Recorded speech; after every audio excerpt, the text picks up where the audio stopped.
है कि डीएनए से नए डीएनए का फॉर्मेशन होना, ये रेप्लिकेशन में होता है। और डीएनए से अगर आरएनए बन जा रहा है तो ऐसा काम होता है, ऐसा ट्रांसक्रिप्शन में होता है। तो अब हम लोग को आज जो पढ़ना है वो ट्रांसक्रिप्शन पढ़ना है, जिसमें डीएनए से आरएनए का फॉर्मेशन होगा। तो सबसे पहले जो हमको ट्रांसक्रिप्शन यूनिट डालना है,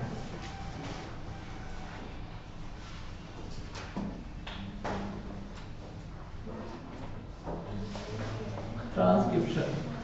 अब इसमें हमेशा याद रखिएगा डीएनए से आरएनए का फॉर्मेशन इसमें होता है। और ये ट्रांसक्रिप्शन दो तरीके से, यानी एक बैक्टीरिया में होता है और दूसरा जो है हम लोगों में यानी यूकैरियोट्स में होता है। तो दो ट्रांसक्रिप्शन भी दो प्रकार के होते हैं। तो पहला जो बैक्टीरिया वाला है उसको हम लोग देखने जा रहे हैं। तो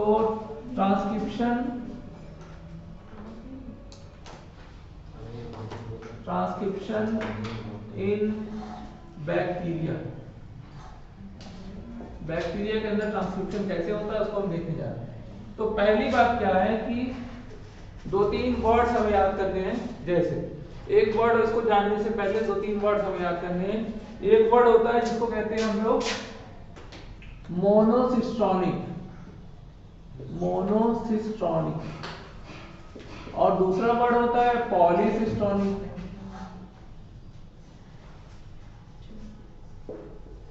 पॉलीसिस्टोनिक, एक मोनोसिस्टोनिक होता है, दूसरा पॉलीसिस्टोनिक होता है।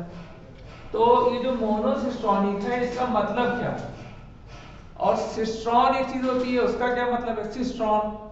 जैसे हम लोग पीछे पढ़ के आ रहे हैं कि सिस्ट्रॉन एक चीज होती है, उसको हम लोगों ने सेल वगैरह में पढ़ते हैं। एक चीज होती है म्यूटॉन, उसको क्या कहते हैं, है ना, और एक होती है रिकॉन, उसको क्या कहते हैं। तो ये तीन वर्ड है। तो सिस्ट्रॉन का मतलब होता है फंक्शनल यूनिट ऑफ डीएनए, मतलब इससे कम छोटा अगर डीएनए होगा तो वो प्रोटीन नहीं बनाएगा। यानी कि डीएनए जैसे इतना लंबा है तो वो इतना प्रोटीन बना लेगा, तो हम कहें मिनिमम कम से कम कितना छोटा हो जाए, तो उसको छोटा करते गए करते गए करते गए, तो कम से कम यहाँ 200 से 250 बेस पेयर। अब 200 से 250 बेस पेयर जो है 150 बेस पेयर कितने होंगे भाई, एक बेस पेयर 2 3 4 बेस पेयर का क्या मतलब होता है, जैसे एडेनिन और ये थाइमिन, ये गुआनिन, ये साइटोसिन, ये फिर एडेनिन, फिर ये थाइमिन, ये थाइमिन, ये एडेनिन। तो ये एक बेस पेयर है, ये दो बेस पेयर है, तीन बेस पेयर है, चार बेस पेयर है। तो ये जो बेस पेयर हैं इनकी क्वांटिटी हम लोग पढ़ते हैं। और हमारे यहाँ कितने बेस पेयर होते हैं, 6.6 × 10⁹ एक सेल में इतने बेस पेयर होते हैं। यानी ऐसे गिनते चले जाओ, सारे डीएनए को खोल के उसके ये जो एडेनिन वाले ऐसे गिनते चले जाओ ऐसे ऐसे करके, तो इतने मिलेंगे, यानी कि बिलियन में क्वांटिटी है। डिप्लॉयड में, हैप्लॉयड में अगर आप देखेंगे तो हैप्लॉयड में 3.3 × 10⁹ मिलेंगे। तो हैप्लॉयड और डिप्लॉयड में जो क्वांटिटी है वो आधी हो जाती है। तो बेस पेयर वर्ड कहाँ यूज किया जाता है, जहां पर डबल स्टैंडर्ड डीएनए होता है। कुछ ऑर्गेनिज्म ऐसे हैं जहां सिंगल स्टैंडर्ड डीएनए, तो वहां पे बेस वर्ड यूज किया जाएगा, पेयर नहीं यूज किया जाएगा। तो ओरिजिनल वर्ड है पेयर, और सिंगल अगर स्टैंडर्ड है तो उसमें बेसिस वर्ड यूज किया जाता है। तो बेस पेयर इतने होंगे, इतने ज्यादा होते हैं। तो हमारी बात क्या करनी थी कि कम से कम कितना अमाउंट का न्यूक्लियोटाइड हो। अब ये न्यूक्लियोटाइड है, ये न्यूक्लियोटाइड के पेयर है, ये न्यूक्लियोटाइड का पेयर है, ये न्यूक्लियोटाइड का पेयर है, डीएनए का स्ट्रक्चर हमने बनाया। तो ये जो न्यूक्लियोटाइड का पेयर है कम से कम कितना न्यूक्लियोटाइड हो कि वो फंक्शनल यूनिट हो जाए और वो कम से कम प्रोटीन की सिंथेसिस कर सके। तो सिस्टोन क्या होता है, इस सिस्टोन में हम लोग लिखते हैं minimum base pair which help या which provide protein synthesis, protein को वो प्रोवाइड कर सके, मिनिमम बेस पेयर हो उसको हम लोग कहेंगे प्रोटीन बना सके, इससे कम ना बना पाए, एक भी कम। एक एग्जांपल ले लो, जैसे 250 से 300 क्लोरोफिल के मॉलिक्यूल हैं तो वो फोटोसिंथेसिस करेंगे, 250 से 150 क्लोरोफिल मॉलिक्यूल हैं तो वो फोटोसिंथेसिस स्टार्ट ही नहीं करेंगे। तो कम से कम 250 200 से 250 क्लोरोफिल मॉलिक्यूल को इकट्ठा होंगे, तब वो क्लोरोफिल की रिएक्शंस जो होती हैं, जो लाइट रिएक्शंस और डार्क रिएक्शन होती है, उसको परफॉर्म करेंगे। तो इसी तरह मिनिमम अमाउंट को हम लोग जो है सिस्टोन के नाम से जानते हैं। उसी तरह म्यूटॉन क्या है? म्यूटॉन उसे कहते हैं कि कम से कम कितना हो कि वो उसका म्यूटेशन हो सके, मतलब उस पर एक्सरे डालें वो चेंज हो जाए। तो म्यूटॉन के बारे में कहा जाता है, जैसे कि बेस पेयर है, कम से कम एक भी अगर है तो भी उसमें म्यूटेशन हो सकता है। तो minimum amount of nucleotide which undergo या विच कैन म्यूटेट, तो minimum amount of nucleotide which able to mutate, तो इसको हम लोग क्या कहते हैं? इसी तरह रिकॉन मतलब रिकॉम्बिनेशन का मतलब होता है जैसे ये और ये ऐसे मिले, अब ये इधर से रिकम्बाइन हो जाए, ये इधर से, ये इधर चला जाए, ये इधर चला जाए, नया कॉम्बिनेशन फिर कुछ इस तरीके से बन के चला है।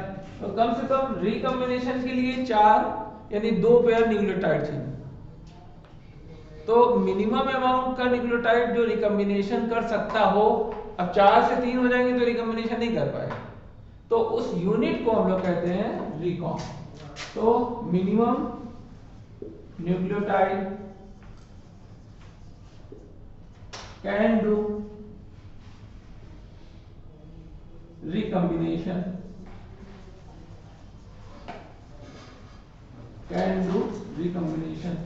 तो उसको हम लोग कहते हैं रिकॉन। तो ये तो हमारा पीछे का है जो हम लोग सेल में पढ़ते हैं, सिस्टोन, म्यूटॉन और रिकॉन। अब यहाँ पे हमने ये चीज देखी तब हमें पता चला कि सिस्टोन का मतलब क्या होता है।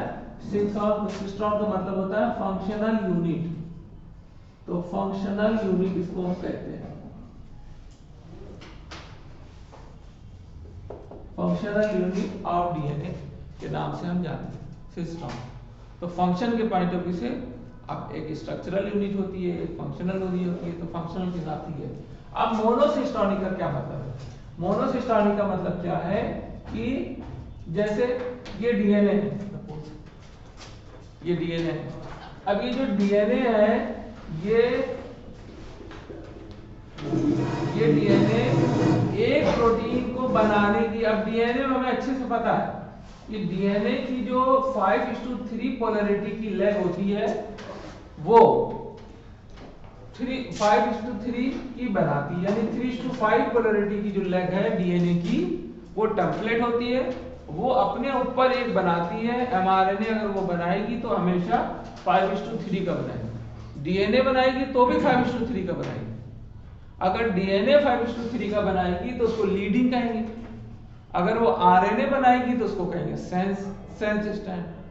तो सेंस स्टैंड के मामले में क्योंकि हम लोग ट्रांसक्रिप्शन पढ़ने जा रहे हैं, डीएनए से डीएनए की बात यहाँ नहीं करेंगे, यहाँ बात करेंगे डीएनए से आरएनए बनाने की बात करेंगे। तो उसी टेम्पलेट पर डीएनए से डीएनए भी बन सकता है, उसी टेम्पलेट पर डीएनए से आरएनए भी बन सकता है। तो डीएनए से जब आरएनए बनेगा तो 5:3 का जो आरएनए है ये बनके तैयार हो जाएगा। अब जब ये बनके तैयार हो जाएगा तो ये जो आरएनए है ये जाएगा कहाँ? साइटोप्लाज्म, बनेगा न्यूक्लियस में, और वहां से फिर वो मूव होगा न्यूक्लियस के ऊपर छेद होते हैं, न्यूक्लियर पोर कहते हैं, वहां से निकल के जाएगा साइटोप्लाज्म, और वहां ढूंढेगा क्या? एंडोप्लाज्मिक रेटिकुलम और राइबोसोम। तो राइबोसोम को ढूंढता पहुंचेगा, तो राइबोसोम बड़ा वाला जो राइबोसोम होगा उस पर जाके बैठ जाएगा, और बैठ जाएगा, अब यहाँ पे जाके प्रोटीन की सिंथेसिस करेगा, जो अभी हम लोग आगे के स्टेप में देखेंगे। फिलहाल हमें ट्रांसक्रिप्शन की बात करनी है, यानी कि ये जो डीएनए है इससे ये अब ऐसे देख के नहीं पता चलेगा कि 5:3 का ये डीएनए है कि आरएनए है, हम कह रहे हैं, इससे आप समझ लिए कि आरएनए है। आरएनए को पहचानने के लिए आपको ये देखना पड़ेगा कि यहाँ पर जो है आरएनए में जहाँ थायमिन होता है उसकी जगह यूरेसिल होता है। तो कोई भी स्टैंड अगर आपको पहचानना है उसका हम ऐसे बना देते हैं, आपको पहचानना है तो 3:5 मान लो यहाँ एडिनिन है तो यहाँ ग्वानिन होगा, और यहाँ पर थाइमिन है तो यहाँ एडिनिन होगा, और यहाँ जो है थाइमिन होगा, यहाँ एडिनिन है तो थाइमिन की जगह यूरेसिल कर दो। तो यूरेसिल दे के तुमने ये यहाँ थाइमिन की जगह यूरेसिल कर दो। यहाँ टी है तो यहाँ एक ए नहीं बदलेगा, सिर्फ टी को हटा के यू रखती जाओ तो वही डीएनए आरएनए बन जाता। तो टी को हटा के यू रखते जाए, यानी थाइमिन की जगह यूरेसिल होता है। अब यहाँ पे देखिए जो एडिनिन है यहाँ पे थाइमिन होना चाहिए था, तो थाइमिन को हटा के यूरेसिल कर दिया। तो अब ये स्ट्रैंड क्या है? ये स्ट्रैंड 5:3 की आरएनए है, जिसको एमआरएनए के नाम से हम जानते हैं। अब ये एमआरएनए है, ये इतना बड़ा सा थ्रेड की तरह है, मतलब एक धागे की तरह स्ट्रक्चर है। ये जाएगा कहाँ? न्यूक्लियस में से बाहर जाएगा और वहां जाके प्रोटीन की सिंथेसिस करेगा। तो न्यूक्लियस के बाहर जाकर अगर वो एक टाइप की प्रोटीन बनाता, मतलब इसमें पूरा यहाँ से यहाँ तक जो थ्रेड है इससे केवल एक टाइप की प्रोटीन अगर बने तो उसको कहते हैं मोनोसिस्टोनिक। और अगर इसी में 3 तरीके के मैसेज हो, 3 टाइप की प्रोटीन बनने का मैसेज फीड हो तो उसको कहेंगे पॉलीसिस्टोनिक। अब ऐसे समझ लीजिए आप कि जैसे बहुत से घरों में आपने देखा है कि जो बच्चे हैं वो स्कूल जाते हैं तो स्कूल जाने और ले जाने के लिए एक अलग कार है, वो खाली स्कूल बच्चों को ले जाती है वहां से लाती है। और कोई सामान, घर का सामान लाने के लिए अलग गाड़ी है, और कोई शादी ब्याह के लिए उसके लिए अलग गाड़ी, कहीं ग्रुप में जाना हो तो उसके लिए अलग गाड़ी है। तो हर गाड़ी एक काम को कर रही है, और वो जो खाने वाली गाड़ी है कभी वो बच्चों को लेने नहीं जाएगी, या बच्चे अगर 2 हैं तो दोनों के लिए अलग अलग गाड़ी है। तो एक बच्चे के लिए एक ड्राइवर है, उसको ले जाके छोड़ता है, लाता है, उसका यही काम है दिन भर, और दूसरे वाले के लिए दूसरा। यानी एक मैसेज एक जो एमआरएनए है वो एक मैसेज के लिए है, वो एक ही प्रोटीन बनाएगा, वो फिक्स है, वो बदल नहीं सकता। तो ऐसा बहुत एडवांस टाइप के जो लोग हैं, जो बहुत तरक्की याफ्ता लोग हैं, उन लोगों में अक्सर ये चीज आपको देखने को मिलेगी। तो ऐसे केस को हम लोग कहते हैं मोनोसिस्टोनिक। उसमें उस गाड़ी में कभी सामान भर के नहीं लाएंगे, उस गाड़ी में कभी सब्जी है, कभी आलू प्याज धनिया उसमें भर के कभी नहीं आएगी। आलू प्याज धनिया के लिए अलग गाड़ी है, वो गाड़ी अलग है। तो इस तरीके का अरेंजमेंट मोनोसिस्टोनिक कहलाता है। और अगर एक गाड़ी है, सिर्फ उधर से गए बच्चों के ले लिया, रास्ते में आलू भी बटोर लिया और उधर से धोबी के यहाँ से कपड़े भी ले लिए, सारा काम एक ही वैन में एक ही गाड़ी से कर लिया, एक बार गए तीनों काम निपटा के चले आए, तो ये पॉलीसिस्टोनिक है, ये बैक्टीरिया होता है। यानी कि एक ही थ्रेड में 3 प्रोटीन, 4 प्रोटीन, 2 प्रोटीन, एक से ज्यादा प्रोटीन अगर बनाने के मैसेजेस हो तो इसको कहेंगे हम लोग पॉलीसिस्टोनिक, और ये होता है मोनोसिस्टोनिक। ठीक है, तो अब हेडिंग आपको डालनी है मोनोसिस्टोनिक, इसके बारे में हम बोलेंगे, उसको आपको लिखना है।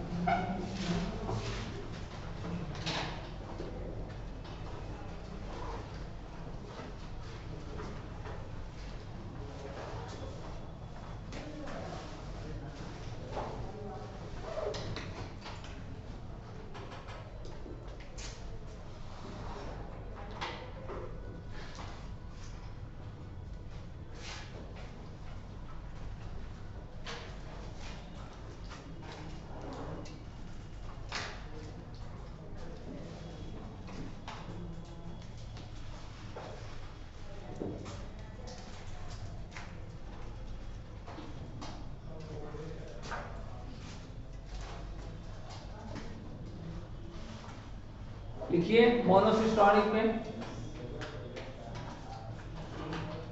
when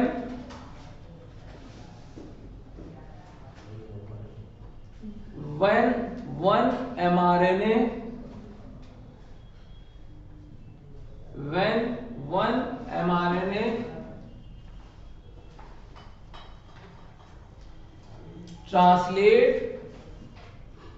translate only one type of protein or carry only one type of message or carry only one type of message called monosystronic। Bracket में लिख लीजिए यूकैरियोट्स में ऐसा देखने को मिलता है, यूकैरियोट्स।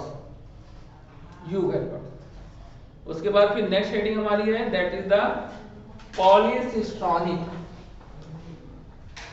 नेक्स्ट हेडिंग है that is the polycistronic.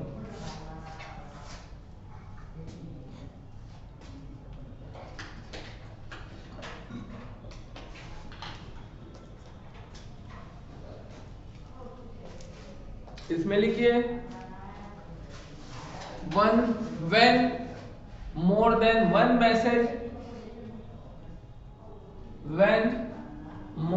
one message carried by mRNA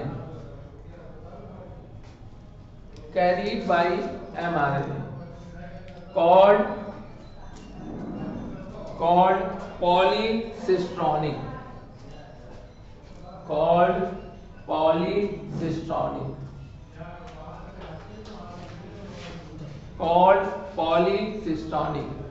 bracket में लिख लीजिए प्रोकैरियोट्स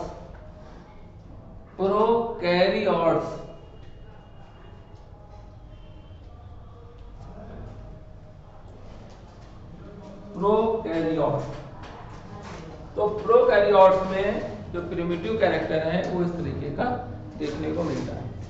अब बाकी की जो पॉइंट्स हैं ये आप भी इसको भी नोट कर लीजिए, क्योंकि हो सकता है ये सेल में आप लोगों ने ना पढ़े हो या ना लिखे हो। इसके बाद अब हमको शुरू करना है जो ट्रांसक्रिप्शन का प्रोसेस है। ये लेंदी है थोड़ा और काफी समझना है, तो इसको पहले नोट कर लीजिए। इसके बाद हम लोग जो है ट्रांसक्रिप्शन को करने जा रहे हैं। पहला जो ट्रांसक्रिप्शन होगा that is on the bacteria. Transcription का मतलब सिर्फ एक है, डीएनए से आरएनए का बनना। वो आरएनए होता है जिसमें थायमिन नहीं होता है, उसमें यूरेसिल होता है।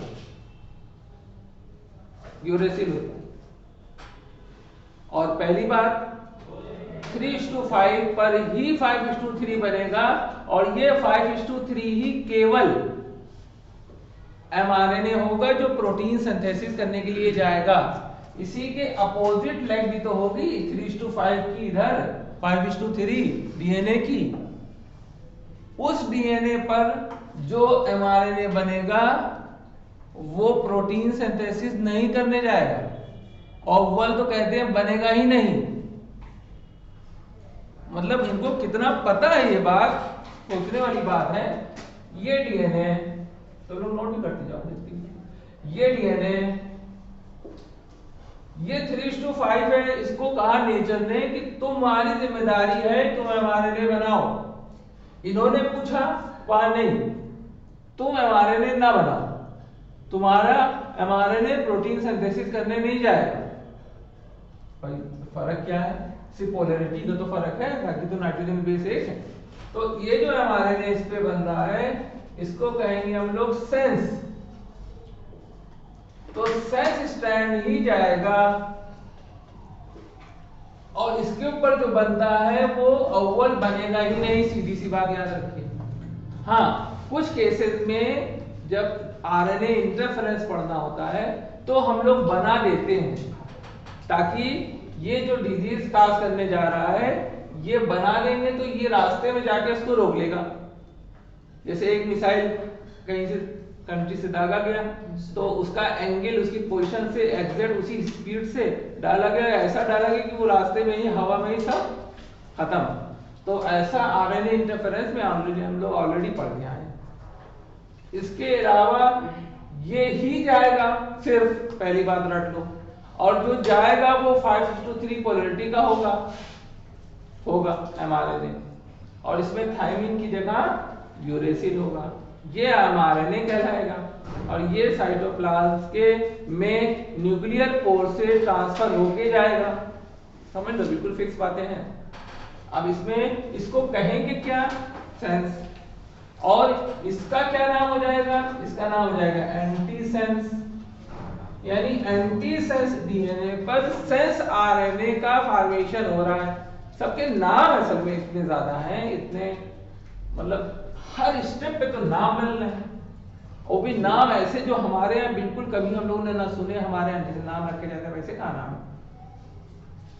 इसलिए थोड़ा ये भी दिक्कत है, ऊपर से इंग्लिश की भी दिक्कत है। कितना भी कोई इंग्लिश जानता हो, कॉन्वेंट स्कूल से पढ़ा हो, फिर भी बायोलॉजी की इंग्लिश में उसको अलग से कंसंट्रेशन देना पड़ता है, वो बहुत अच्छे से उसको याद नहीं आती। चलिए इसको जो है हम लोगों ने नोट हो गया कल का। अब हम लोग करने जा रहे हैं, इसी काम को करने जा रहे हैं, इस काम। तो इस काम को जो साइंटिस्ट लोगों ने बताया है उसको कैसे करेंगे वो हम लोग करने जा रहे हैं। तो ट्रांसक्रिप्शन इन बैक्टीरिया हम लोग देखने जा रहे हैं। बैक्टीरिया में जो ट्रांसक्रिप्शन होता है वो अगर आप देखिए, बैक्टीरिया में भी डबल स्टैंडर्ड डीएनए होता है, बैक्टीरिया में भी यही सब होता है।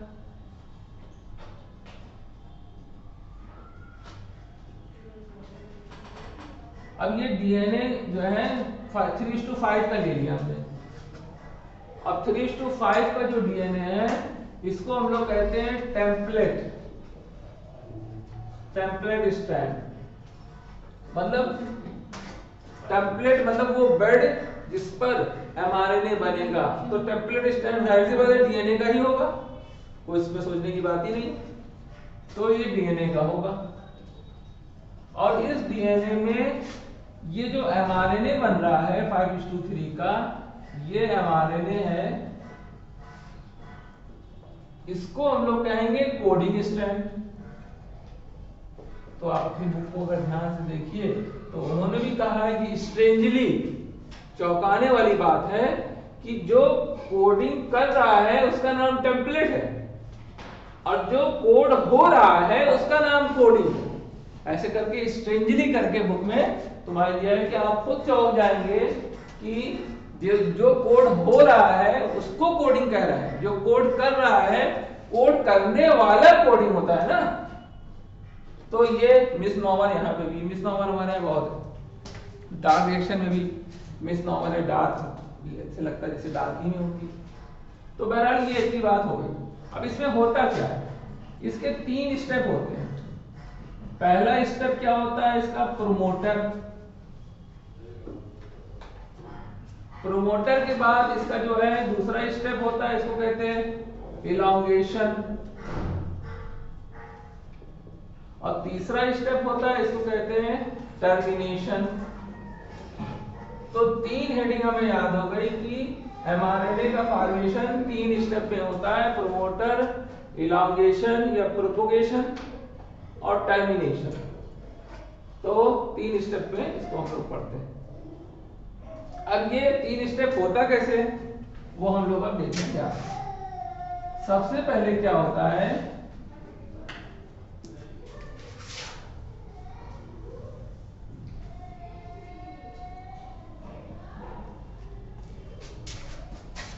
सबसे पहले क्या होता है कि जैसे एक डीएनए ऐसे बनाया है इन्होंने,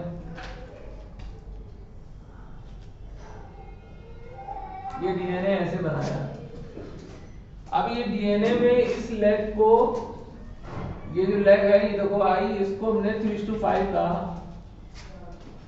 3:5 कहा। अब जाहिर सी बात है 5:3 है, ये 5:3 है। इसके बारे में पता है, इस पे नहीं होगा, हमें पहले ही पढ़ लिया, कॉन्सेप्ट ही अलग है इसका, होगा नहीं तो हमें कोई दिक्कत ही नहीं, हमें पता है 3:5 पे होगा। अब 3:5 पे क्या हुआ, ये लेग थोड़ी सी अलग होने लगी, ये देखिए ये 3:5 पे, 3:5 पे। तो 3:5 पे सबसे पहले क्या आया, यहां पर एक सिग्मा फैक्टर आया और शुरुआत करनी है ना इनिशिएशन, इनिशिएशन फिर प्रोपोगेशन और फिर टर्मिनेशन। तो यहां पर जो है ये इनिशिएशन प्रोसेस है। इनिशिएशन में ये सिग्मा फैक्टर आया और ये क्या है, ये आरएनए पॉलीमरेज है। RNA polymerase. तो ये बैक्टीरिया में केवल आरएनए पॉलीमरेज होता है। और भी यूकैरियोट में इसी काम को करते हैं, तो इसमें 3 एंजाइम लगते हैं। आरएनए पॉलीमरेज 1 2 3, इनके नाम 1 2 3 रखते हैं। तो डीएनए से एमआरएनए बनने में एक एंजाइम अगर लगे तो बैक्टीरिया, उसका नाम है पॉलीमरेज। वो यहां ये पॉलीमरेज का बक्सा है और इसमें ये सिग्मा फैक्टर है। अब इसने क्या किया, इसने इसकी वजह से देखिए एक थ्रेड इसके ऊपर बनने लगी, ये नई वाली ये बनने लगी इस तरीके से। अब ये जैसे ये खुलता गया तो देखिए इसके ऊपर ये ऐसे जो है ये बनती गई। और जब यहाँ पे खत्म हुई ये देखिए, तो यहाँ पर क्या हुआ, खत्म होने से पहले उसको पता था, तो यहाँ पर रो फैक्टर आ गया, रो फैक्टर। और रो फैक्टर को हम लोग कहते हैं टर्मिनेशन फैक्टर, इसको कहते हैं टर्मिनेशन फैक्टर के नाम से इसको हम जानते हैं, rho factor. RNA polymerase is a transient word आपकी बुक में यूज किया है, क्योंकि ट्रांजिएंट कभी इसके साथ एक कंपाउंड बना लेता है और फिर इसको रास्ते में छोड़ देता है, सिग्मा को अकेले चलता है, ये देखिए इलॉन्गेशन या प्रोपगेशन। और फिर थोड़ी देर बाद रो फैक्टर को पकड़ लेता है और चेन को स्टॉप कर देता है, बनना रोक देता है। तो इस तरीके से जो लेग बन के आई वो ऐसी, यही तो एमआरएनए बना है, जो यहाँ से आपको यहाँ हमने अलग दिखाया, ये तो सिंगल थ्रेड होगा और ये 5:3 का बन के तैयार हो गया। इसको हम लोग कहते हैं एमआरएनए 5:3। अब दूसरी बात क्या है, बैक्टीरिया में स्पेशल बात क्या होती है, स्पेशल बात ये होती है कि जैसे यहाँ पे तो बन गया ना भाई, इस केस में तुम देखो कि यहाँ पे पहले यहाँ तक बन गया, इतना जो बन गया ना, ये आगे यहाँ पर प्रोटीन भी बनाना शुरू कर देता है, क्योंकि ये एमआरएनए है, ये प्रोटीन बनाएगा। तो एमआरएनए अभी पूरा बनना कंप्लीट नहीं हुआ है। कैसे घर में रोटी बन रही है और रोटी पूरी अभी बनी नहीं है, लेकिन जो 2-2 4-4 रोटी बन रही है वो सब खाते जा रहे हैं। तो जो भी एमआरएनए का स्ट्रैंड यहाँ बन गया, वो क्योंकि एमआरएनए में और साइटोप्लाज्म में कोई पार्टीशन वाली न्यूक्लियर मेम्ब्रेन तो होती नहीं है इस केस में, प्रोकैरियोट में, बैक्टीरिया में। तो न्यूक्लियर मेम्ब्रेन ना होने से जैसे ही एमआरएनए बनेगा वैसे ही इसकी प्रोटीन सिंथेसिस शुरू हो जाएगी। तो ये एक वर्ड बोला जाता है प्रोकैरियोट में कि transcription and translation occur simultaneously. ये वर्ड सिर्फ प्रोकैरियोट के लिए सही। क्यों? क्योंकि इसमें यूकैरियोट में एमआरएनए बनेगा, फिर वो अब जैसे घर है, घर में वहीं बैठ गए, वहीं जो है वहीं खाना बन रहा है, वहीं बैठ के खा लिया। और एडवांस अगर हो गए तो पहले खाना बनेगा, फिर डाइनिंग टेबल पे आएगा, फिर डाइनिंग टेबल पे आप लोग एक एक करके बैठेंगे, उसके बाद फिर सूप पिएंगे, तब भूख खुलेगी, जब भूख खुलेगी तो फिर खाना खाएंगे। ऐसे तो होता है। मॉडर्न और खाने की जगह अलग होती है, डाइनिंग टेबल अलग है, जहाँ पक रहा है वहां अलग है, हर चीज का अलग कंपार्टमेंट होता है यूकैरियोट में। तो greater compartmentalisation seen in the eukaryote. यहाँ पर क्या होता है, यहाँ पर वहीं बगल में चौका लगा है, वहीं पर रोटी बनी, यहीं खा लिया और यहीं खा लिया, और अभी बनी रही है। तो जब तक बनी वो पूरी कंप्लीट हुई, तब तक वो रोटी भी खत्म हो गई, क्योंकि सब तो खा गए। सही बात कि नहीं? तो इसमें एक स्पेशल बात क्या है कि translation and transcription occurs simultaneously. अब ये रो फैक्टर क्या है? रो फैक्टर को कैसे पता होता है कि चेन को यहाँ खत्म करना है? उसको पता होता है, वो जाके एमआरएनए से मिलता है और एमआरएनए से मिलके ये दोनों मिलके, उसको कहते हैं कोर एंजाइम, ये दोनों मिलके खत्म कर देते हैं जो ट्रांसक्रिप्शन प्रोसेस। तो 3 प्रोसेस हैं, इसको हम लोग कहते हैं यहाँ पर इनिशिएशन और इलॉन्गेशन।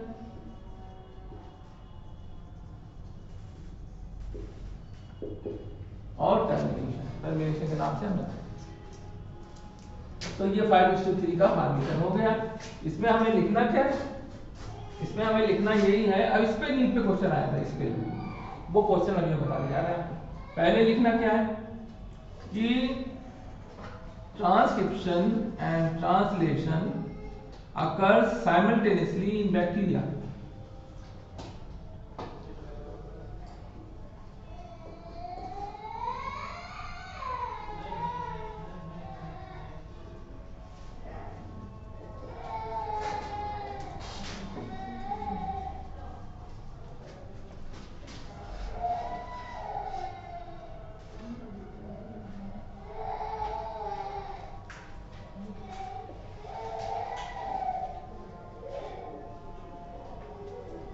इन बैक्टीरिया। दूसरी बात क्या है, only one enzyme do all the process of transcription, that is RNA polymerase. तो ओनली वन एंजाइम, अब ये वन इसलिए लिख दे रहे हैं कि वहां पे 3 है ना, तो 3 और 1 में जो है फर्क है, तो इसलिए 1 स्पेसिफाई यहां कर रहे हैं। तो only one enzyme RNA polymerase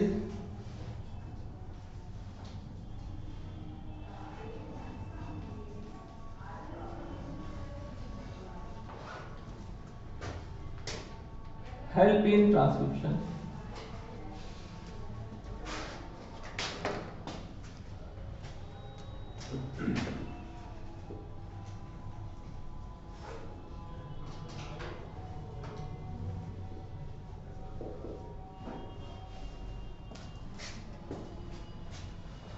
इसको नोट कर लीजिए आप लोग।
लिखिए इसमें,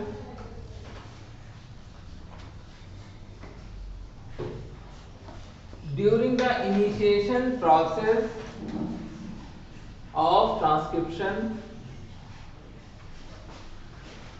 during the initiation process of transcription, sigma factor attached to the RNA polymerase, sigma factor attached to the RNA polymerase, and initiation of transcription start. Initiation of transcription start. During the elongation process,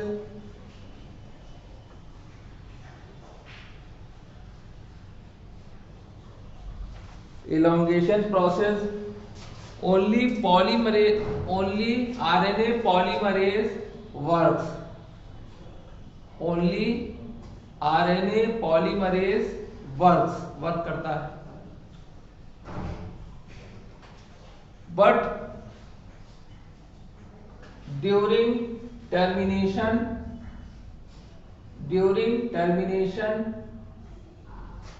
Rho factor attached to the RNA polymerase. During termination, Rho factor attached to the RNA polymerase.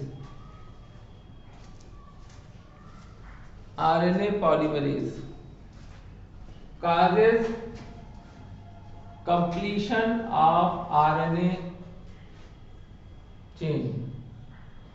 Causes completion of RNA chain.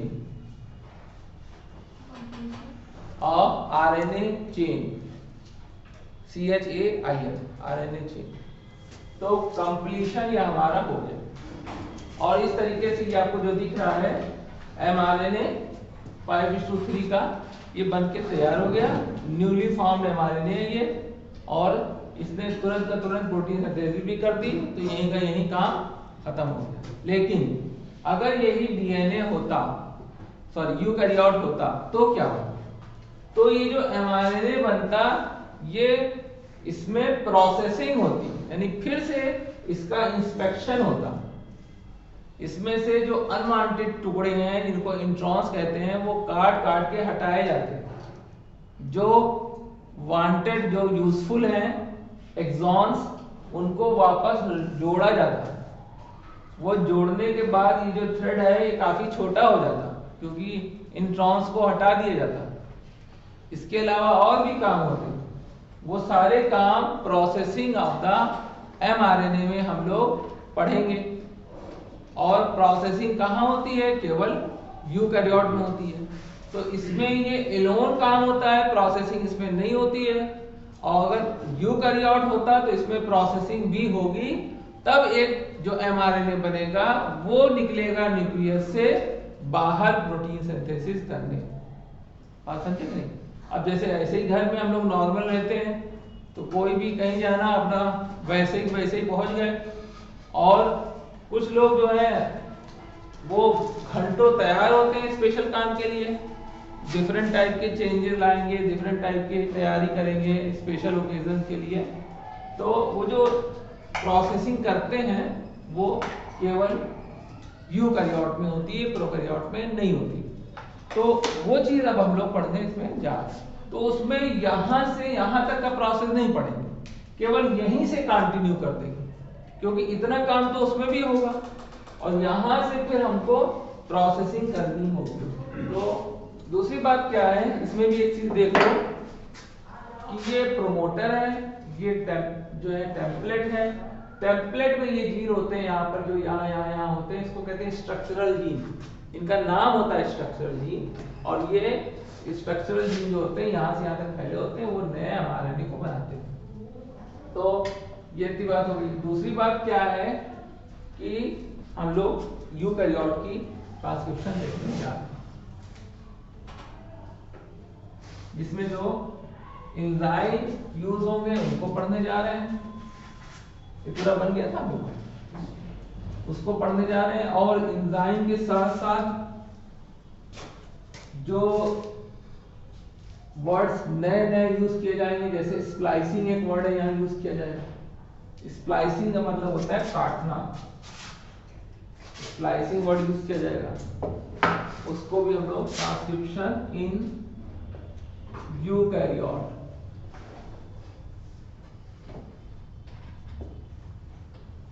Eukaryote में transcription होना है. अब क्या करना है इसमें, suppose ये eukaryote का mRNA हमने बना दिया. अब यूकैरियोट का mRNA हो या प्रोकैरियोट का mRNA हो, दोनों का पोलैरिटी सेम होती है 5:3. इसके अलावा 3:5 का पोलैरिटी का mRNA बनता ही नहीं है. अब ये mRNA में बीच में ये इंट्रॉन्स फंसे हुए हैं.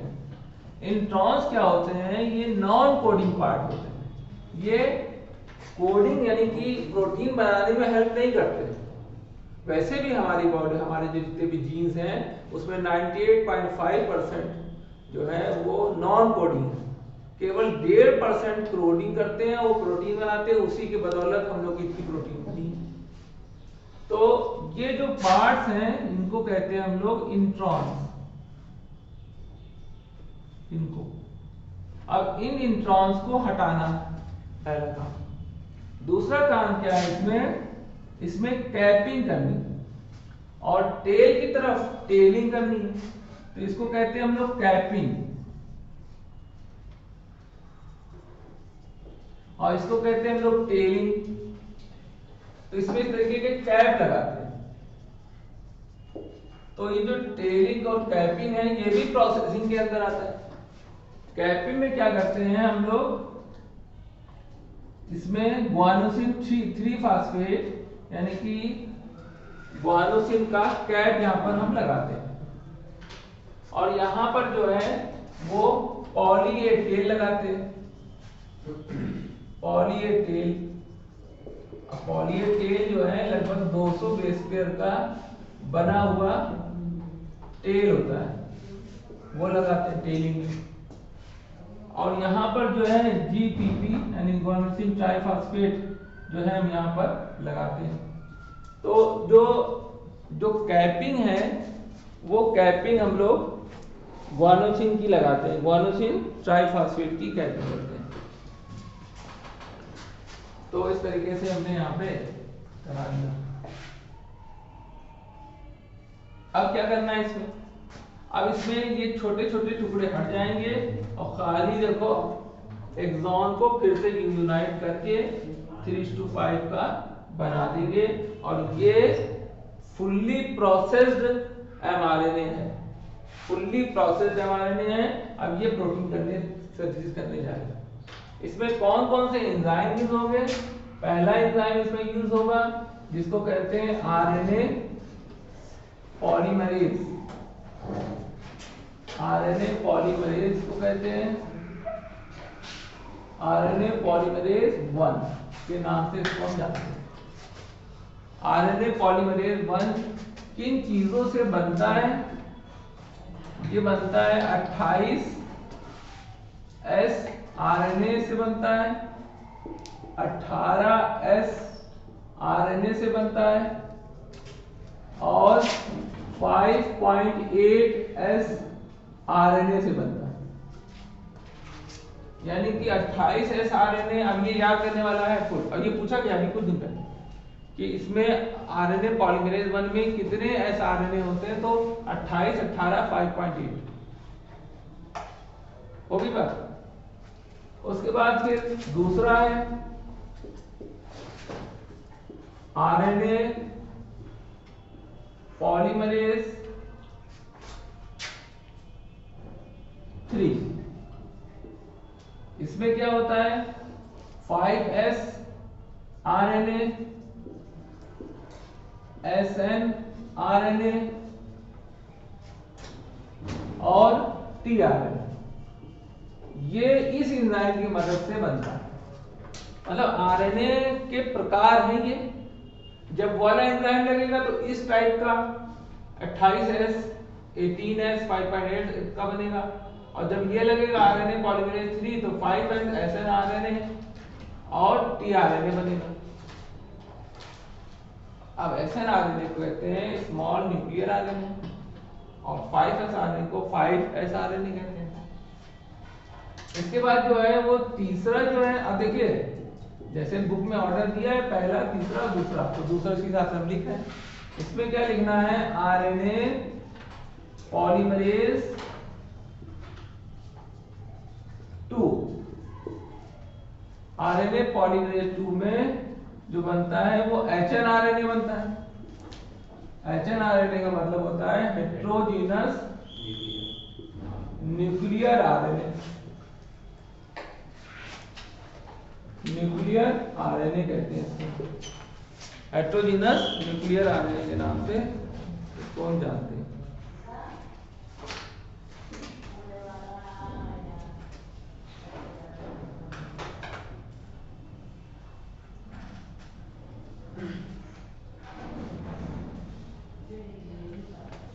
तो ये तीनों के नाम तीन, और तीनों में जो क्या क्या बनाते हैं भाई, आरएनए इस टाइप के भी होते हैं। अगर आपको याद हो तो इस टाइप के आरएनए की बात हम लोगों ने कब की थी, जब लार्जर सब यूनिट पढ़ी थी राइबोसोम की और स्मॉलर सब यूनिट पढ़ी थी, तो उसमें इस टाइप के थ्रेड्स की बात वहां पे की गई।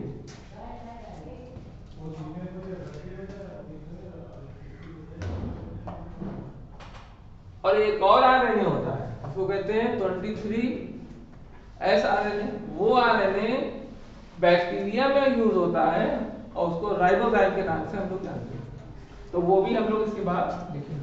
तो फिलहाल ये प्रोसेस्ड, फुल्ली प्रोसेस्ड जो है ये बन के तैयार हुआ। तो ट्रांसक्रिप्शन में इसको कहते हैं प्रोसेसिंग, प्रोसेसिंग ऑफ आरएनए। ये ऐड ऑन है, मतलब इतना ऐड किया जाएगा तब यूकैरियोट का बनेगा फुल्ली प्रोसेस्ड आरएनए।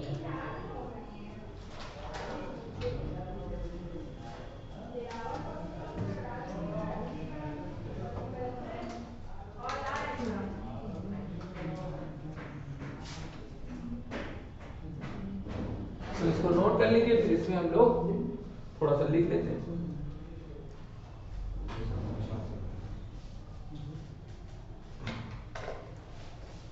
जो बीच बीच के पार्ट है दैट इज द एक्सॉन,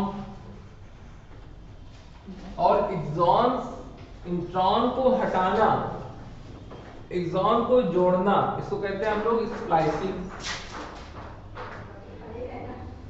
तो removal of intron from RNA is called splicing। इसको हम लोग स्प्लाइसिंग के नाम से जानते हैं। स्प्लाइसिंग काफी इंपॉर्टेंट इसलिए है क्योंकि इसमें कटिंग है।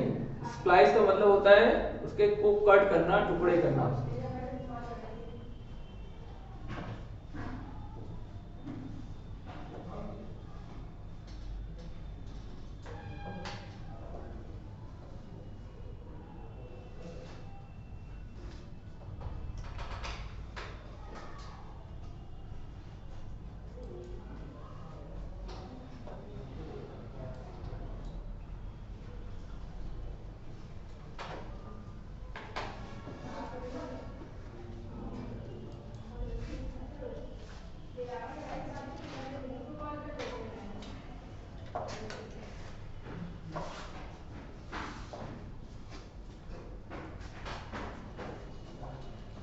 तो एमआरएनए का फॉर्मेशन हमने कर दिया। अब एमआरएनए जाएगा सेल के बाहर, मतलब न्यूक्लियस के बाहर, वहां जाके प्रोटीन बनाएगा, तो उसको कहते हैं ट्रांसलेशन।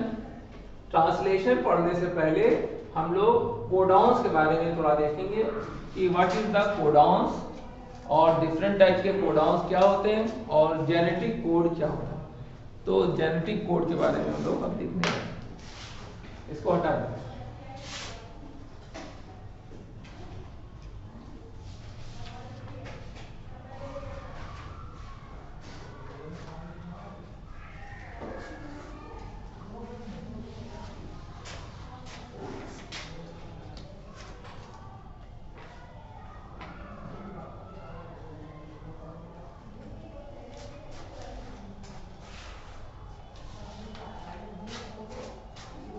तो नेक्स्ट हेडिंग हमारी है that is the genetic code.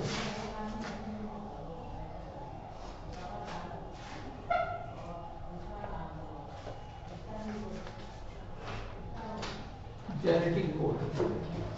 अब ये जो जेनेटिक कोड्स हैं ये ट्रिपलेट के फॉर्म में होते हैं, मतलब जैसे यू यू और यू।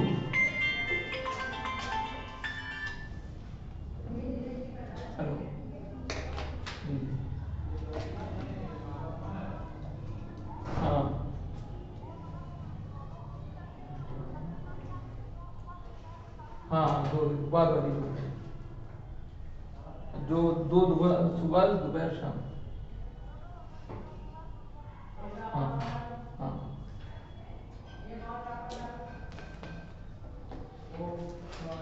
अब जैसे ट्रिपलेट के फॉर्म में होगा, मतलब एक अमीनो एसिड को कोड करने के लिए यू यू यू होगा, और यू यू यू कहाँ मिलेगा आपको पता है?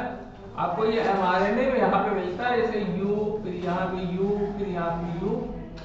अब ये तीनों मिल के एक प्रोटीन कोड करेंगे जिसको कहेंगे हम लोग फिनाइल एलेनिन। तो यू यू यू केवल फिनाइल एलेनिन को कोड करेगा, 3 से कम नहीं हो। 3 से कम बैक्टीरिया वगैरह में, माइटोकॉन्ड्रिया में हो सकते हैं। ट्रिपलेट का रूल हमारे यहाँ यूकैरियोट में चलता है। अब जैसे एक यू और सी हो जाए तो कोडान तो बदल गया। तो आप सोचेंगे कि फिनाइल एलेनिन नहीं कोड करेगा, लेकिन फिनाइल एलेनिन ही कोड करेगा, क्योंकि इसके बदलने से इसका जो नेचर है वो नहीं बदलता। ये थर्ड बेस है और थर्ड बेस की ज्यादा वैल्यू नहीं होती, तो कहते हैं थर्ड बेस डीजेनरेसी या ऑब्लेट हाइपोथेसिस के नाम से इसको हम जानते हैं। तो फिनाइल एलेनिन अभी भी कोड हो रहा है। तो कुल मिला के जो जेनेटिक कोड है वो ये होते हैं कि कोडाउन करते हैं। अब साइंटिस्ट के पास जो है चैलेंज था, उन्होंने ये तो पता कर लिया ट्रिपलेट है, और ये भी उनको पता है कि एडेनिन, गुआनिन, साइटोसिन और यूरेसिल थाइमिन की जगह ये 4 ही होते हैं। जैसे अल्फाबेट 26 होते हैं, वैसे ही 4 होते हैं। अब 4 से और रहेंगे तो 3-3 के सेट में। अभी मैथ वालों की बस की बात है, 3-3 मैथ में ऐसी खेलों है भी कि 3-3 के सेट में रहेंगे और अवेलेबिलिटी केवल 4 टाइप की है, टाइप है। तो कितने बनेंगे? तो ये साइंटिस्ट थे जॉर्ज गेमाउ, ये फिजिसिस्ट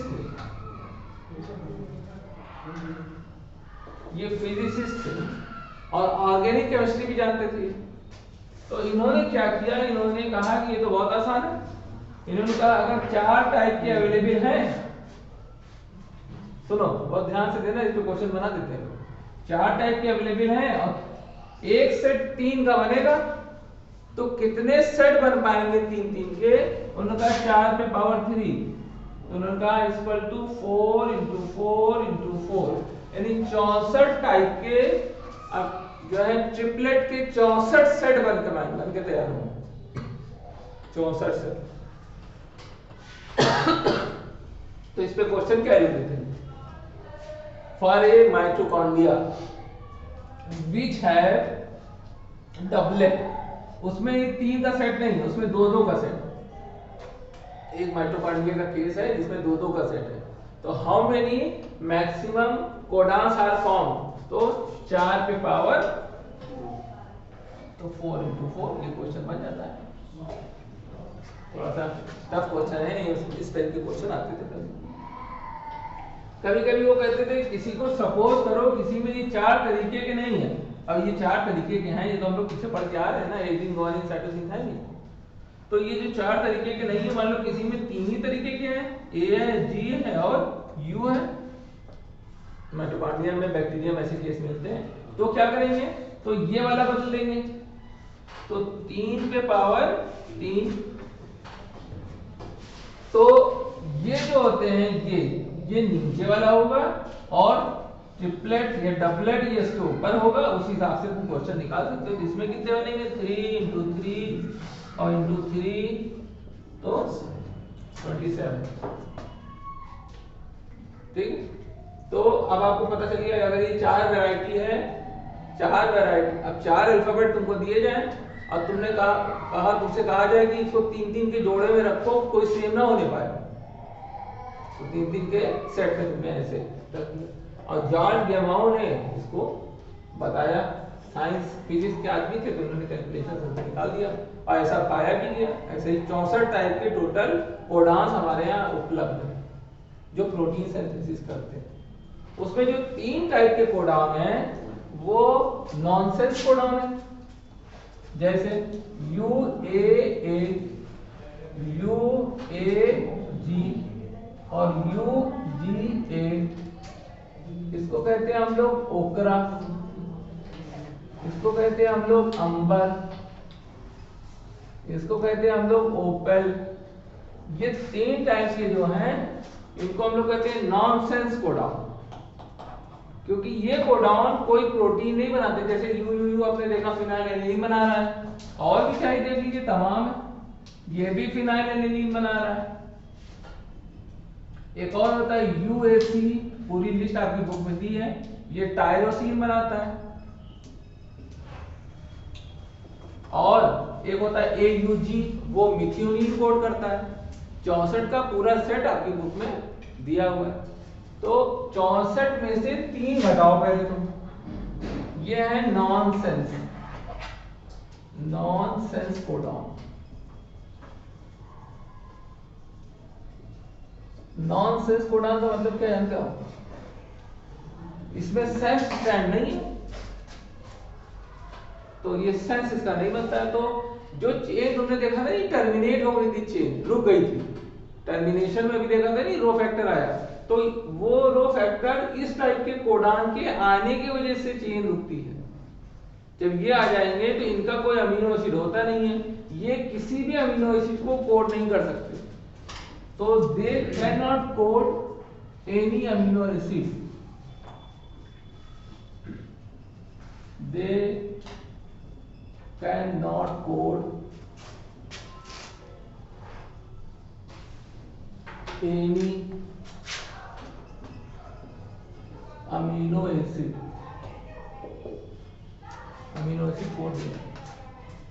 बाकी हर बचे कितने 61 के आपकी टेबल बुक में दिए, 61 के सामने सबके सामने कौन सा अमीनो एसिड वो कोड करता है वो लिखा हुआ है। बहुत अच्छा ये है कि ज्यादा से ज्यादा याद हो, क्योंकि इस टेबल में से भी क्वेश्चन इस बार आया कि टेबल से बताइए कि कौन सा। अब जैसे उस लेंगे UAC से क्या बनता है, तो टायरोसिन। UUC से क्या बनता है, फिनाइल एलेनिन। अब धीरे धीरे और डेप्थ बढ़ती जा रही है, तो डेप्थ में जो बुक के कंटेंट थे जिसमें थोड़ा सा छुड़वा देते थे कि अमीनो एसिड ना याद करो कोडान से, वो अब भी नहीं छुड़वा पाएंगे, अब वो भी याद करना पड़ेगा। तो ये सारे आपको अगर ध्यान रहे तो बहुत अच्छा है।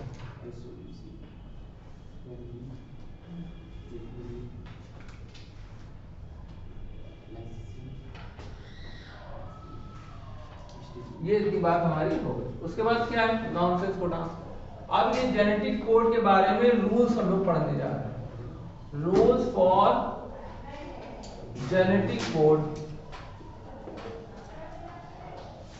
जेनेटिक कोड के बारे में रूल्स पढ़ने जा रहे हैं। जो पहला रूल्स है कि जेनेटिक कोड यूनिवर्सल होते हैं, यानी कि पूरी दुनिया में प्लांट एनिमल सब में यही 64 टाइप के मिलेंगे, 65 टाइप के नहीं मिलेंगे।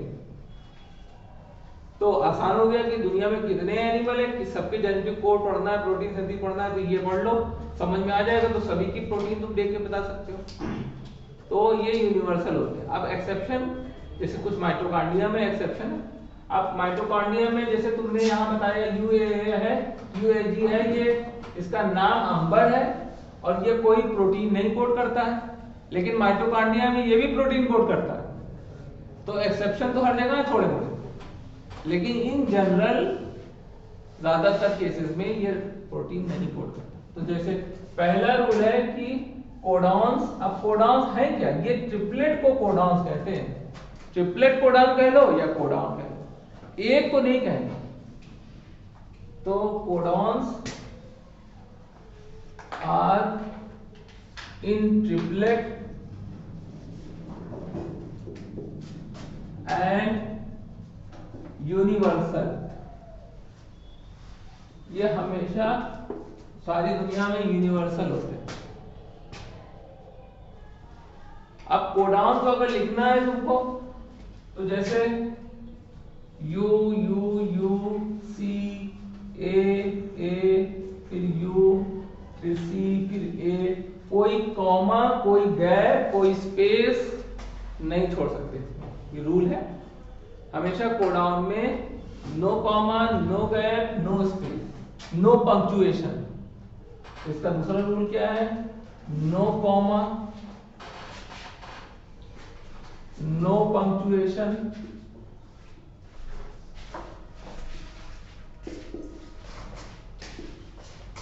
इन राइटिंग द कोडाउन। कोडाउन की राइटिंग में ऐसा होता है। तीसरा क्या है? तीसरा क्या है? ये हमेशा अनएम्बिगुअस होते हैं। अनएम्बिगुअस का क्या मतलब होता है? अनएम्बिगुअस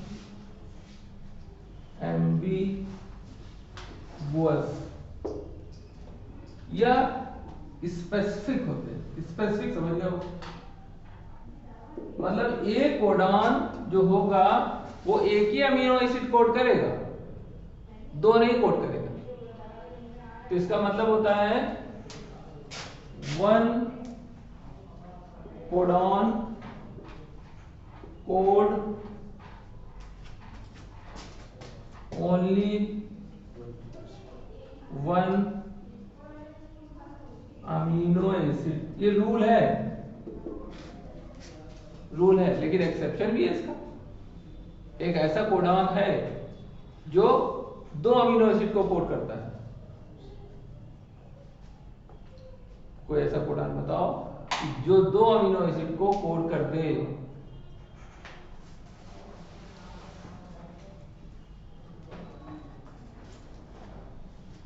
एक होता है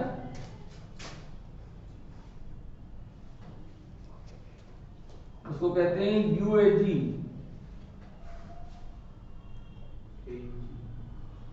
एजी तो मिथिलीन कोड करता है। और एक होता है यूएजी। बताओ, यूएजी तो नॉनसेंस है। कोई ऐसा कोडान बताओ कि जो वो कोडान है दैट इज द जीयूजी। ये वैलिन भी कोड करता है और मिथियोनिन भी कोड करता है। अगर ये चेन में देखो, चेन हो रही है, अगर ये शुरुआत में आ गया जीयूजी तो यहां पर ये मिथियोनिन कोड करेगा। अगर कहीं रास्ते में कहीं कोड करते करते दौरान यहां जीयूजी आ गया तो ये वैलिन कोड करेगा।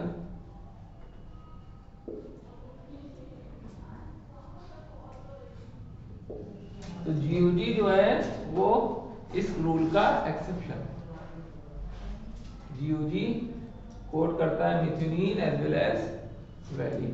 होता है ये वैलिन के लिए, लेकिन अगर आगे आ गया पहले नंबर, अगर किसी का जैसे कुछ लोग का अल्फाबेट में होता है पहला ए से नाम होता है तो फट से पहले उन्हीं की आफत रहती है। सारा टीचर जो है वाइवा वाला सब पूछ ही डालता है बस। उसके बाद जेड वाले तक तो वो ऐसा थक जाता है कि बस जल्दी से सोचता है देर हो रही है, ट्रेन भी रुक जाएगी, ये हो जाएगा, वो हो जाएगा, सब हड़बड़ हड़बड़ मची थी, भागा। तो ये जो है इसी का एग्जाम्पल है।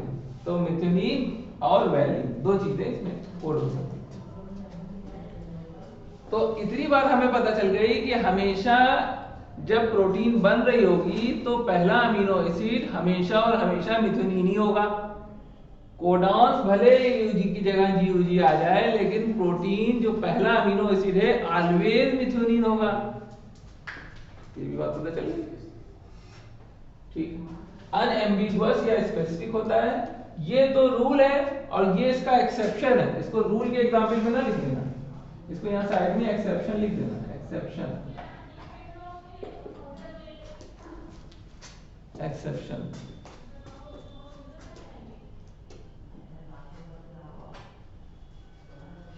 तो दो रूल, तीन रूल हमने पढ़ लिए। अब चौथा रूल,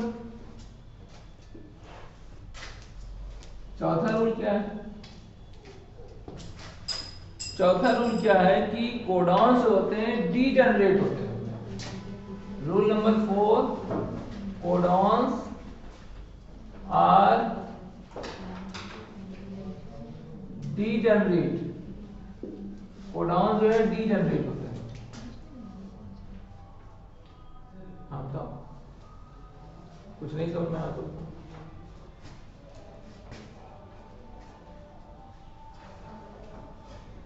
डीजेनरेट होते हैं, कोडॉन्स आर डीजेनरेट। डीजेनरेट का क्या मतलब होता है कि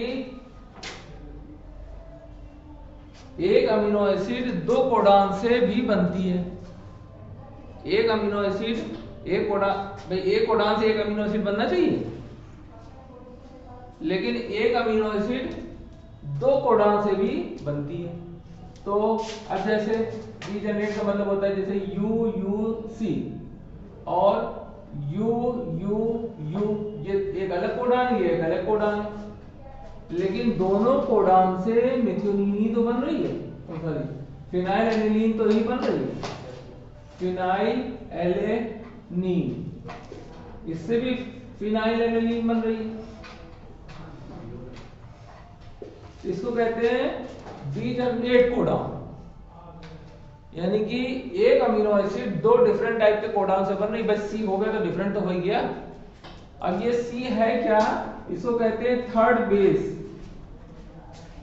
थर्ड बेस डीजेनरेसी,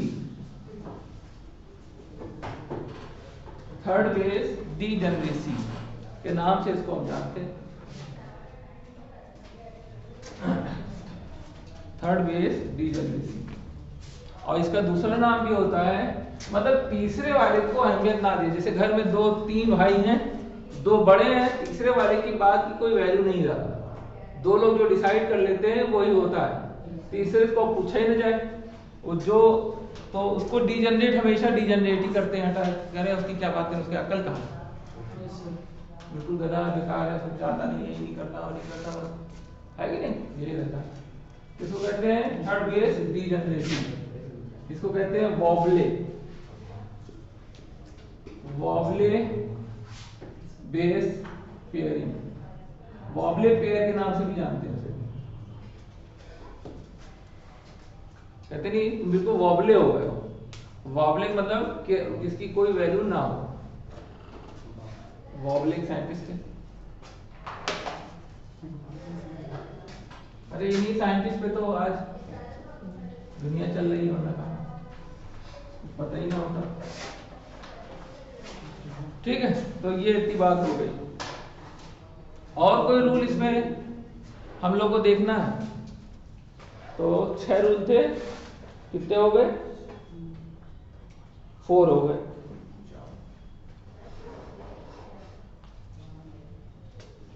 ठीक है, अब चौथा रूल जो हम लोग, पांचवा रूल जो हम लोग करने जा रहे हैं, जो AUG होगा उसको कहते हैं आओ जी। ये AUG का मतलब होता है आओ जी, तो ये हमेशा पहली जगह पे होता है और ये चेन इनिशिएट करने के लिए रिस्पॉन्सिबल होता है। तो सबसे पहले जब प्रोटीन सिंथेसिस शुरू होगी तो सबसे पहले नोक पर ये मौजूद है। इसको क्या कहते हैं, आओ जी। किसको कोड करता है, कोड मिथियोनीन, और चेन इनिशिएशन कोडॉन के नाम से भी इसको हम जानते हैं, चेन इनिशिएशन कोडॉन भी इसको हम कहते हैं, चेन इनिशिएशन कोडॉन के नाम से।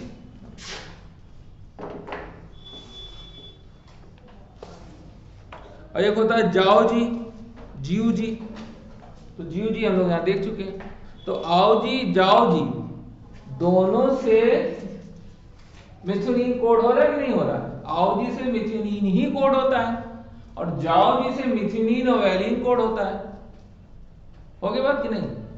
तो AUG एक कोडॉन एक ही अमीनो एसिड को कोड करता है। ये रूल जो अनएम्बिजियस वाला है वो इस पे लग रहा है कि नहीं लग रहा।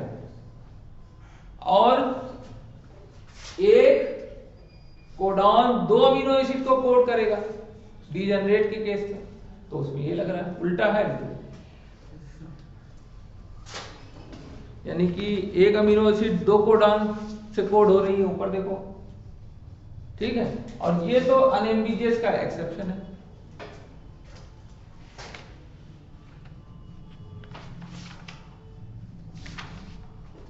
इसके बाद अब हम लोगों का जो बचा है that is the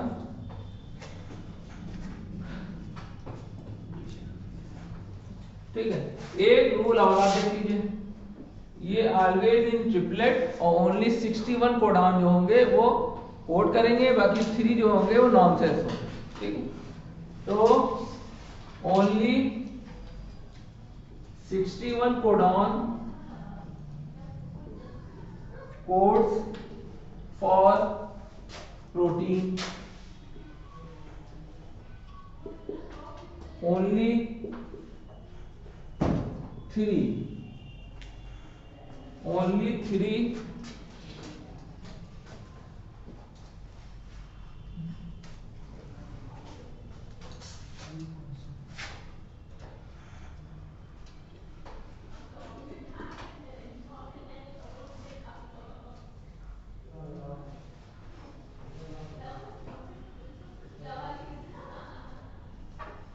only 3 are nonsense codon, only 3 जो होते हैं वो nonsense, not code for any protein. अब इसके बाद का जो हमारा टॉपिक है वो है म्यूटेशन। म्यूटेशन हम लोग पढ़ने जा रहे हैं। म्यूटेशन में क्या होता है? म्यूटेशन में changes in DNA, changes in RNA, any type of change, alteration, displacement, ये सब नोट कर लिया था ना, ये सेक्शन में है नहीं है कुछ, ये सब क्वेश्चन में, वैरायटी ऑफ क्वेश्चन में आप लोग ये सब चीजें मिलती है। तो जो चेंज इन डीएनए हो, any level, any degree, any type, छोटा हो या बड़ा हो, कोई भी चेंज जो डीएनए तुम्हारा है उसके अंदर हमने कर दिया। मान लो डीएनए है, उसमें हमने एक्सरे डाला और कोडॉन कहीं का कहीं सब शिफ्ट इधर उधर, रीशफलिंग हो गई, रीशफलिंग हो गई तो म्यूटेशन हो गई। इसको कहते हैं म्यूटेशन। म्यूटेशन अगर ना होता तो इतनी ढेर सारी वैरायटी वर्ल्ड में जो है एनिमल्स की वो ना हो पाती। यानी सब में थोड़े थोड़े चेंज हुए और चेंजेस जब ज्यादा हो गए, एक्युमुलेट हो गए, तो नई स्पीसीज का फॉर्मेशन हो गया। तो चेंजेस के लिए चेंजेस एसेंशियल भी बहुत है हमारे लिए, क्योंकि चेंज अगर होंगे तो ही वैरायटी बनेगी या वेरिएशन आएगा। अब रिकॉम्बिनेशन क्या है? नया कॉम्बिनेशन, मतलब किसका? जीन का ही तो नया कॉम्बिनेशन है। तो जीन का नया कॉम्बिनेशन म्यूटेशन की कैटेगरी में तो आया वो, तो रिकॉम्बिनेशन है। रिकॉम्बिनेशन में हमें नया सेट बनेगा, नया सेट मिलेगा, उसको रिकॉम्बिनेशन कहते हैं। म्यूटेशन हम लोग देखने जा रहे हैं। म्यूटेशन में एक लाइन आपको लिखनी है, लिखिए।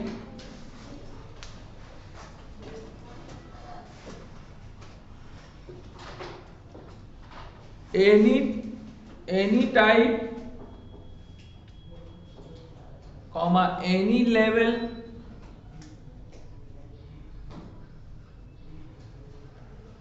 of change in DNA, change in DNA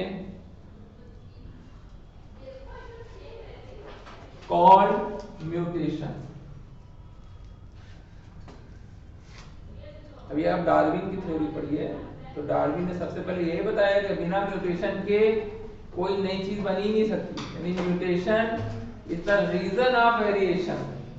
variation मतलब दो भाई सके हैं और दो चचाजाद भाई हैं, वो आपस में अलग अलग अगर दिखते हैं, इसका मतलब क्या है? उसके जो डिफरेंसेस हैं उनको कहते हैं सिबलिंग्स के बीच में, उसको वेरिएशन कहते हैं। वेरिएशन का जो उदय है वो बिना म्यूटेशन के नहीं हो सकता। म्यूटेशन भी दो तरीके के हैं ना, एक हार्मफुल म्यूटेशन होते हैं जो बहुत बड़े लेवल पे होते हैं, हो जाए आदमी के अंदर तो वो गधा बन जाए, मतलब अगली जनरेशन में वो गधा पैदा हो अगर इतने बड़े बड़े चेंजेस हो जाए, या थोड़े थोड़े चेंजेस हो।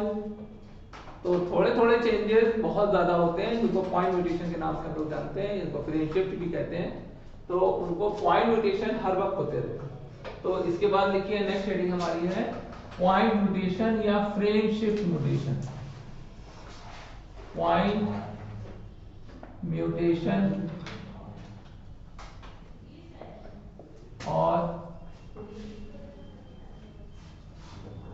Frame shift mutation, frame shift mutation. अब पॉइंट म्यूटेशन या फ्रेम शिफ्ट म्यूटेशन किसमें देखने को मिलता है? सिकल सेल एनीमिया में इस तरीके का म्यूटेशन हमें देखने को मिलता है। तो पॉइंट म्यूटेशन में क्या लिखना है? Change in single nucleotide, change in single nucleotide और base pair which change the reading frame,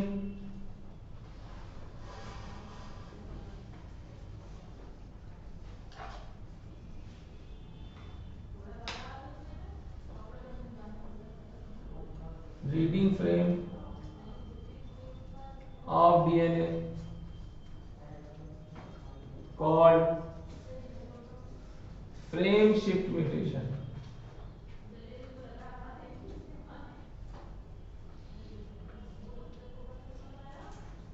अब रीडिंग फ्रेम कैसे चेंज हुआ वो अभी हम लोग देखने जा रहे हैं। तो राम हैज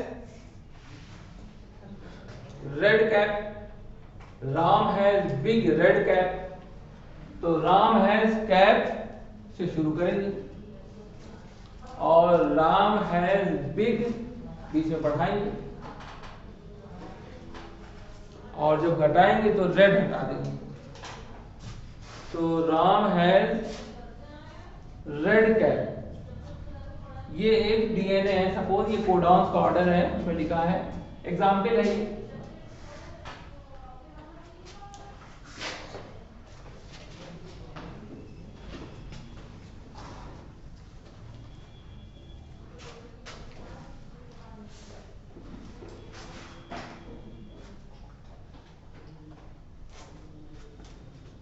अब रीडिंग फ्रेम तो बदल ही रहा है, देखिए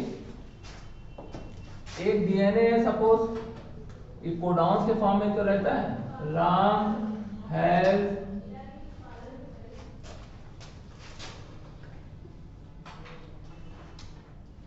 रेड कैप, जिस ट्रिपलेट के फॉर्म में है, ठीक है। अब इसमें कोई भी न्यूक्लियोटाइड ऐड भी हो सकता है, इससे निकल भी सकता है, तो ऐड होना भी म्यूटेशन, वहां से निकलना वो भी म्यूटेशन। तो अब हम लोग इंसर्शन यानी एडिंग करने जा रहे हैं। तो इंसर्शन में हम लोग करने जा रहे हैं इंसर्शन, कोई भी न्यूक्लियोटाइड ऐड करेंगे। तो राम ऐसे ही लिखा रहने देंगे,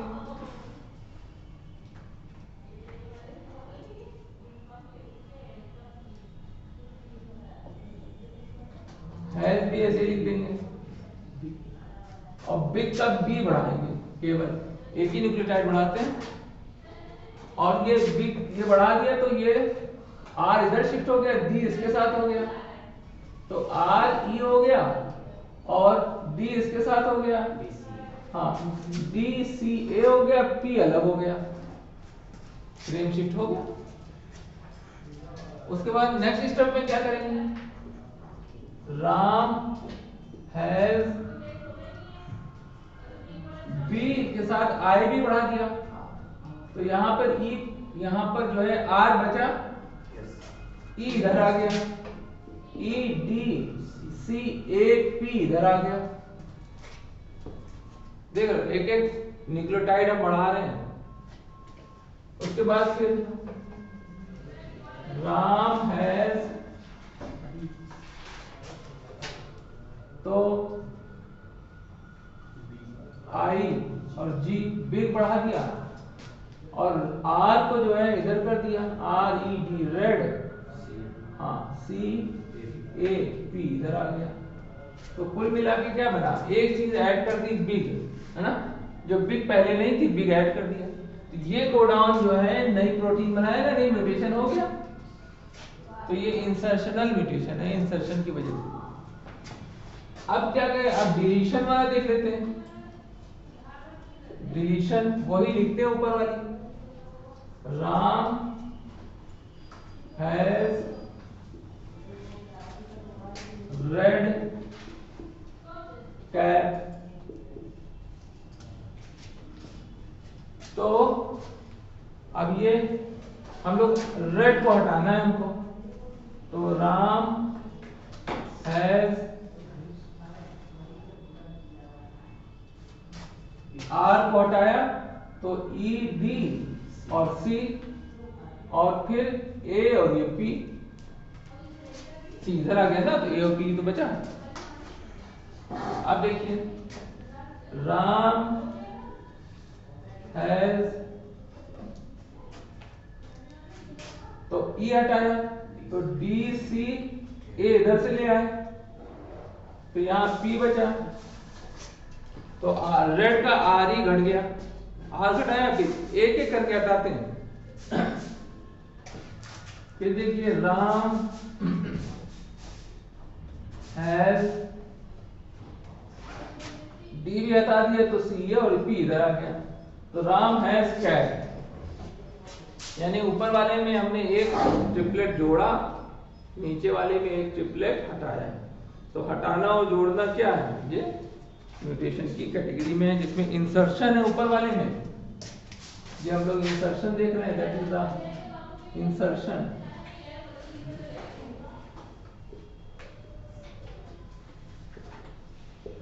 और दैट इज द डिलीशन।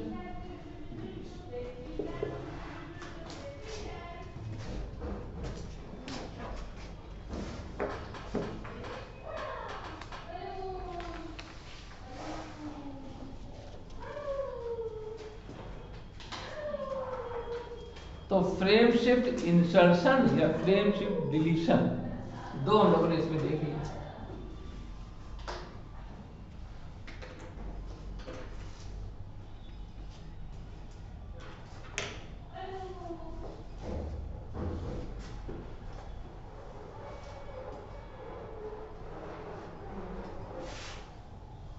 इधर घटा दे,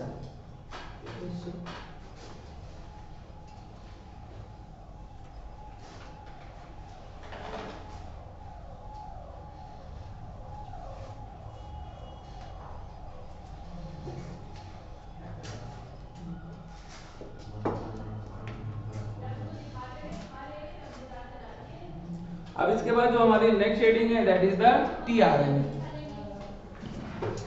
आरएनए कितने प्रकार के होते हैं, एमआरएनए, आरआरएनए और टीआरएनए। तो ये तीन प्रकार के आरएनए होते हैं।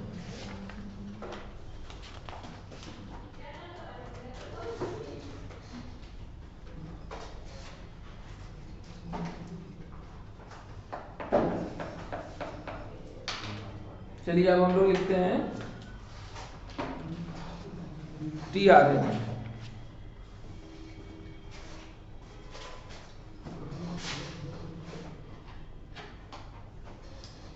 टीआरएनए का दूसरा नाम सॉल्युबल आरएनए भी होता है,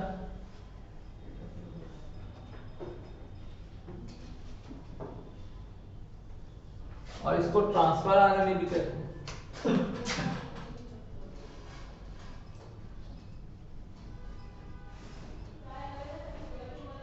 ट्रांसफर आरएनए के नाम से भी इसको हम जानते हैं। अब इसका स्ट्रक्चर अगर आप देखिए तो कुछ इसका स्ट्रक्चर ऐसे होता है, यहाँ पे OH होता है,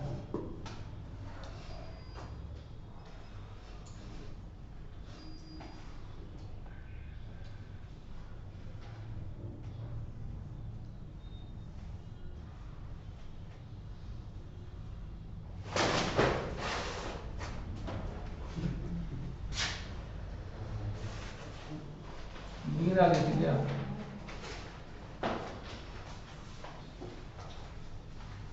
ये जो है ये साइट को कहते हैं हम लोग नोडॉक साइट। नोडॉक, नोडॉक का मतलब होता है कोडान का उल्टा नोडॉक, इधर से पढ़ो कोडान, इधर से पढ़ो नोडॉक। तो ये कोडान के उल्टे ही तो इसके अंदर होते हैं, जैसे AUG है, AUG के अपोजिट जो कोडान्स होंगे, एंटी कोडान जिसको हम लोग कहते हैं, वही तो यहां होंगे।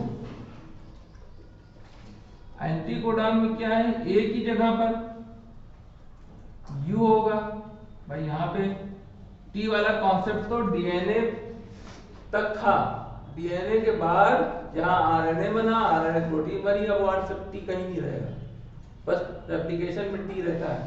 उसकी जगह पे तुम यहां पर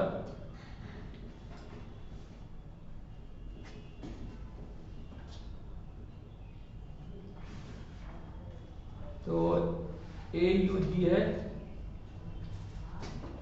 तो UAC आपको में लग दिया। बाकी ये होता है लंबाई था, एक थ्रेड है उसको देखो ऐसे बना दिया, ऐसे बना दिया, और यहाँ टॉप पे जो OH होता है यहाँ पे लग जाता है, ये देखिए यहाँ पे लग जाता है अमीनो एसिड AA। अब अमीनो एसिड कौन सा लगेगा इस पे बताओ, इस पे मिथियोनिन लगेगा, क्योंकि ये AUG को डिकोड करेगा ना, और AUG जो है जिसको डिकोड करता है उस पर मिथियोनिन लगता है।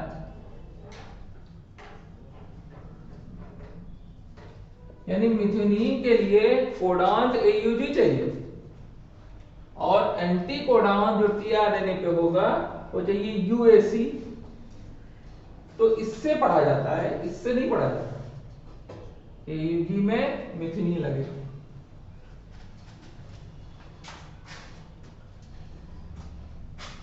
एक और बना के देख लेते हैं टीआरएनए।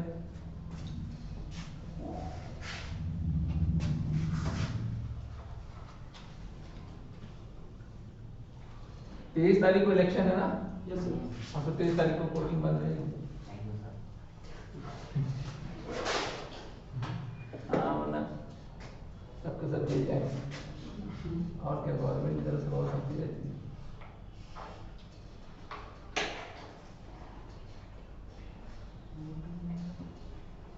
तेईस तारीख को दिन कौन सा पड़ा है?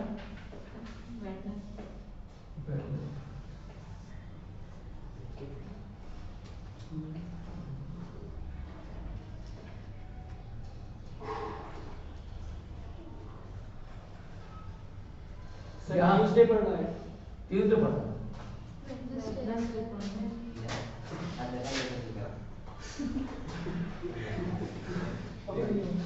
4 घंटे पढ़ने के बाद ये तो हो ही सकता है।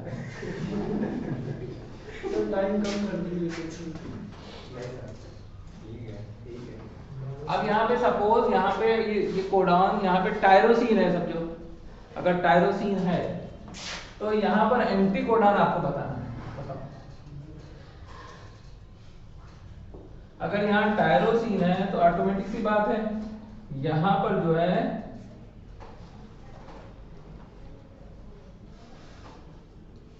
UAC होगा। UAC का एंटी कोडान क्या होगा? U का A हो जाएगा, A का U हो जाएगा, और C का G हो जाएगा।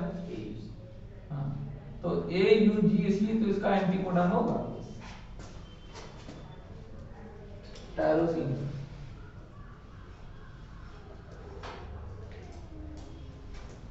इसको हम लोग कहते हैं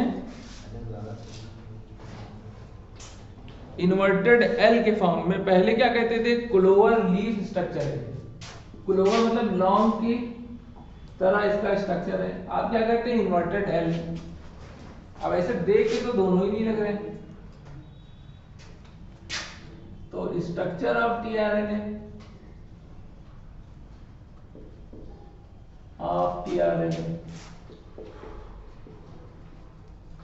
is clover leaf or inverted L shape। Inverted L shape का ये बनता है।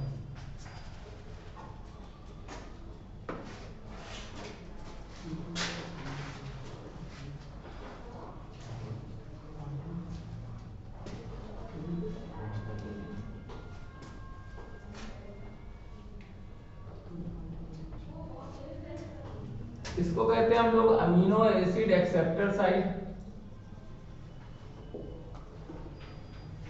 Acid acceptor site. बाकी इसको पता है नोडा में एंटीकोडॉन साइट।